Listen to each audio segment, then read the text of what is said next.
5 red lights, and they're off. An F1 race start demands zen-like focus and perfect preparation. So, what goes on before the lights go out? Here's your insider's guide to what happens on race day. Morning. Pre-race preparation. The teams are at the track tucking into a motorhome breakfast by 7:30 AM. The drivers aren't there yet, but they're not still sending up the Zeds in bed. They're back at the hotel, usually doing a light warm-up or having a sports massage before heading in. At around 9, the teams get together for a meeting. The lead strategy engineer takes everyone through top-line plans for the race, based on some serious number crunching, using historic and practice data, the grid, and the weather. Once the drivers arrive, they have plenty of downtime before the race. Some fill it by watching the F2 race to pick some tips, some chill out in their motorhomes, and some even get into meditating to visualize the race in their mind. They have their last feed around 2.5 hours before the race. After that, they need to switch to water or electrolyte drinks to stay mentally sharp. 90 minutes before the formation lap, race briefing. As the clock ticks towards grid time, the race engineering team gets together in the garage for another meeting. This time, they all wear headsets for privacy and clarity. They go over plans for the start, different pit stop scenarios, a detailed weather report, and any need-to-know organizational updates. 60 minutes. Driver warm-up and grid preparation. At this point, the drivers are trying to get chilled out and relaxed, while also remaining confident and focused. They all have different routines to do this. Some use eye muscle exercises, some do reaction drills, some do stretching, and some get more active with high jumps, boxing, clap press-ups, and reaction games. Meanwhile, the mechanics are wheeling the trolleys to the grid and getting set up with generators, fans, and dry ice. Not for a disco, it's used to cool the cars down. 40 minutes. Pit lane opens. The drivers now strap into their cars and hit the track for an installation lap to check everything is still working and to get a feel of the conditions. Up to 42 team members are allowed onto the grid for each car, and they're all there waiting when theirs arrives, wheeling it through to its grid position. The drivers jump out and try to chill out, avoiding pre-race interviews and, if it's hot, draping themselves in ice blankets to stay cool. Some tune out to music. Check out Daniel Ricciardo putting in the moves by the track as he vibes to hip-hop, gym bangers and noughties era electro. It's no wonder the drivers need to hide away, because the grid is a hive of activity with journalists and special guests flooding in.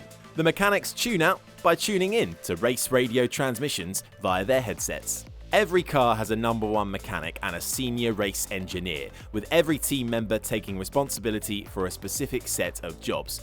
Cooling fans are fitted, tyre blankets are powered up, and the umbilical cord linking the car to a computer is plugged in.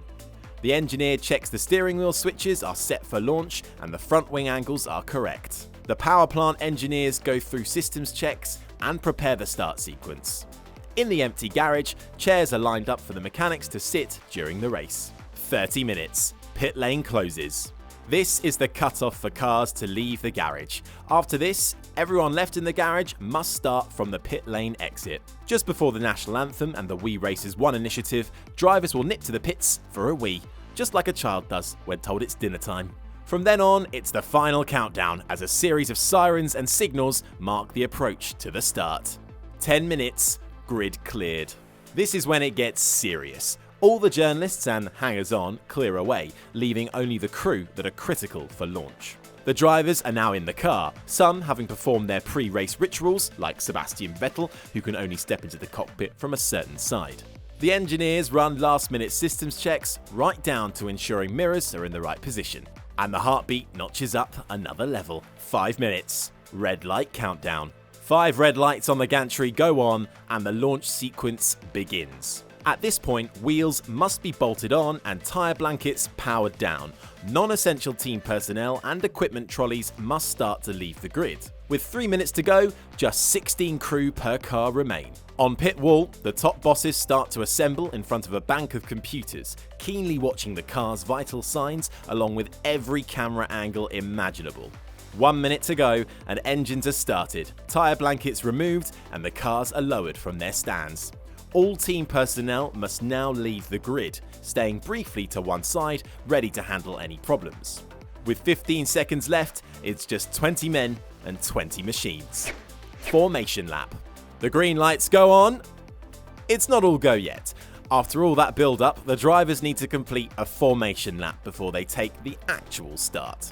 This one lap is crucial. There's no overtaking or practice starts, but drivers can weave to warm their tyres. They also run through pre-start operations, selecting settings to heat the brakes and doing burnouts in very precise sequences.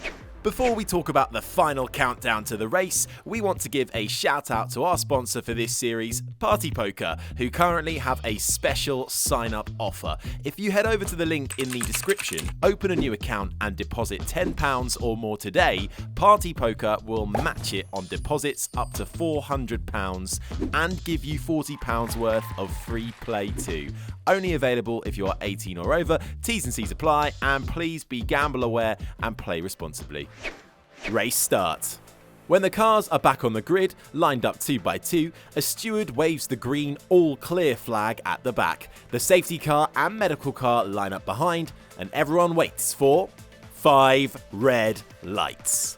Back in the olden days, green meant go, but the slow switch from red caused too many false starts. That's why the race now starts when the red lights go out. The FIA race director starts the automated sequence. The lights go on 1 per second, with the last one triggering a jump start detection system. After a preset random interval, the lights go out and, as the great Murray Walker used to shout, it's go, go, go.